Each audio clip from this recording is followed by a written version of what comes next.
Hat, sunglasses, Pepsi, notes, sources, thick skin. Check. You already know. Let's go.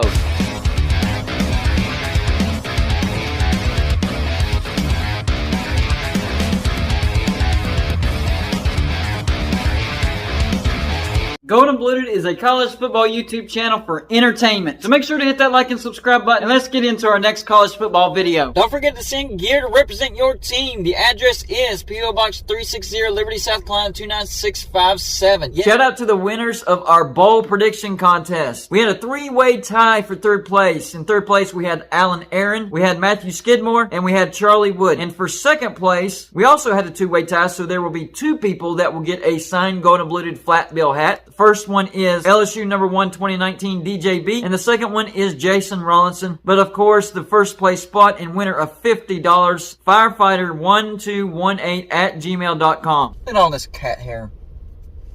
Freaking cat shedding all over the place. Anyways, it is still in the off season. Of course, we have a long way to go till the regular season starts. So I'm sticking with what I started as far as doing videos based on comments. So make sure to leave comments in the comment section. And if you think you have a good video idea, put it in the comment section, because you guys are giving me a lot of content. So shout out to everybody watching the video and everybody giving me video ideas. Today's video idea is from John Teal.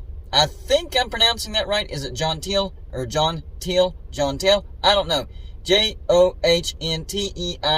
That's who it's from. Here's what his comment says. You're having a bit of a defeated attitude. Nothing stopping them from bringing back the Big East. Remember, top 6 conference champs are in the playoffs. That's a pretty good point. That is a pretty good point. Big East. Big East. Big East. Yeah.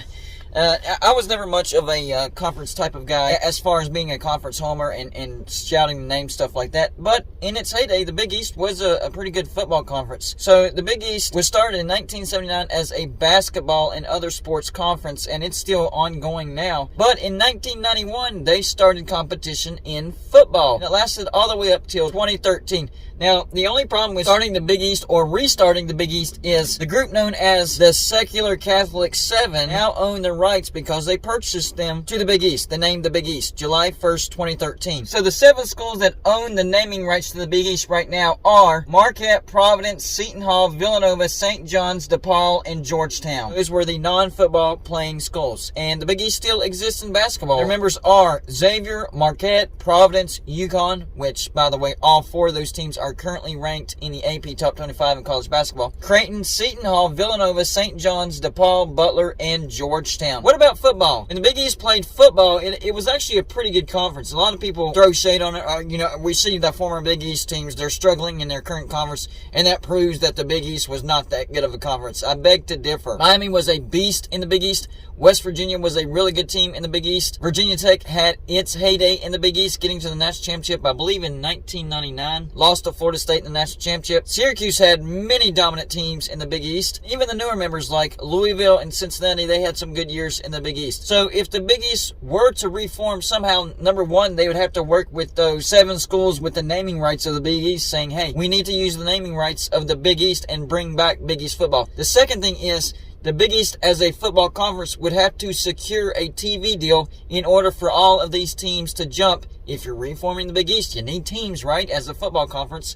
So they would need a good TV deal to entice all these teams out of their conference. Now, one stipulation that has to happen is what I've been talking about. The ACC grant of rights, those 8 teams need to exist to vote to dissolve the grant of rights in order for some of these teams to leave the ACC and go to the newly formed or reformed Big East. So who would I have in the Big East if this conference did reform? Well, kind of a mixed bag. You got some teams from the Big 12, from the ACC, independent school, couple of AAC schools, and a school from the Sun Belt. So this is kind of a mixed bag, a total of 16 members, and I think the result is pretty good. This could be a good conference in football. Very competitive, yes, somewhat regional, but I think the rivalries that exist within this conference or proposed conference would be very, very competitive and very watchable. I think people would actually want to watch these matchups. So, the newly formed or reformed Big East would consist of these teams if I had any say in it. So, we have Cincinnati from the Big 12. I think Cincinnati is one of the best Group of 5 brands out there. Of course, they made the playoffs last year. The only Group of 5 team ever to make the playoffs so far, although since the playoffs are getting expanded to 12 spots, including an automatic bid from the highest 6 champs, which means a Group of 5 champ will get in. So that's going to change. There will be more Group of 5 champs to get into the playoffs. So I put in Cincinnati. I would also put in UCF.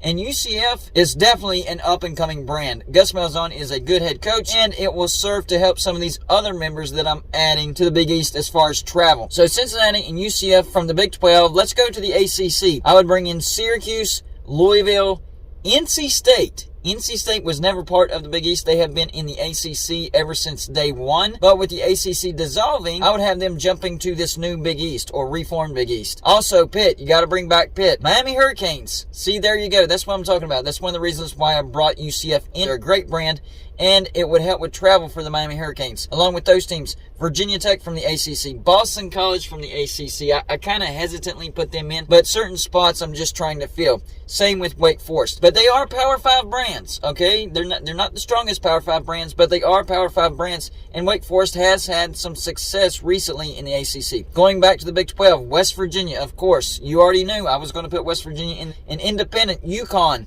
Back to the AAC, I would bring in Memphis. Memphis has a strong backing from FedEx. They have a good fan base, and they are revamping and renovating the Liberty Bowl. That thing is going to look really, really good. I would also bring USF from the AAC. USF was part of the Big East in its dying days in football, and I think they're building a new football facility, and once again, it helps UCF and the Miami Hurricanes whenever it comes to travel. Back to the Big 12. I want to get some Texas teams in there. Since we got Memphis in there, then we can stretch a little far west. I would get TCU from the Big 12. I would get Baylor from the Big 12, and I would also get Texas Tech from the Big 12. Texas Tech is a stretch, but since I'm getting Texas schools, then I'm going to add Texas Tech. Back to the AAC, SMU, another Texas school. Then back to the ACC, Georgia Tech. So it's kind of connecting the upper half of the Big East down to the bottom or Florida half of the Big East. And then finally from the Sun Belt, James Madison. I think James Madison is on a rocket ship right now. I think their revenue is going to increase significantly. I think in the future they're going to be a very, very valuable brand. Possibly the most valuable brand in any Group of 5 conference. So yes, I would bring in James Madison, and that would give somebody for Virginia Tech to play in the state of Virginia because we're not bringing in Virginia. And of course, all these football members would also play basketball in the Big East, so you add them in with the current basketball members, and this would be an epic conference in basketball. Nobody would be able to stop them. You talk about national championship contenders every year and dominating the big dance. This new Big East with the current basketball members and adding all these teams as basketball members, it would absolutely dominate the big dance. I mean, we're talking possibly 20 members making the big dance on a good year. Because remember, the old Big East in basketball, they set a record of 11 out of their 16 members. I think this was back in 2011, made the big dance. So it could happen again with larger numbers. Now, some of these might flat out not be attainable like a Georgia Tech, but honestly, besides Georgia Tech, all of these are very attainable. Just depends on if the SEC would want an NC State, I guess. Depends on if Virginia Tech gets AAU status and the Big Ten wants them. But the rest of these, very attainable. This is very, very doable. But like I said earlier, number one, you have to get the naming rights or get them to allow you to use the naming rights for the Big East because those 7 schools do own that naming right. So you'd probably have to split some dough with them. And number 2, you got to make sure you have a good TV deal in place. That way these teams would be willing to jump from their current conferences to this newly formed Big East. I think if this did happen, I think the Big East would be competitive. I think the Big East could get at least one team in the playoffs every year, some years multiple teams. I think it would have several teams finish in AP Top 25 and the playoff rankings at the end of the year. I think this would be a great conference. I think it's a mix of the old Big East and the new Big East before it died, and then sprinkling in new Big East members. I think this is a great combination. I think this is a nice regional conference, and I would definitely watch this conference, especially since West Virginia would be in the conference, and all our rivals would be in this conference. So y'all let me know in the comment section. Number 1, how do you like the teams that I put in the conference? Would you swap out some teams and add other teams? Number 2, and the more obvious question is, do you think this ever could be possible? Because I think this could be possible, but I don't think it's likely. Possible is very different from likely. And how much do you think the Big East could have success in college football as a whole? That's all I got for you for this show. Like and subscribe if you haven't already, and I'll see you on my next show.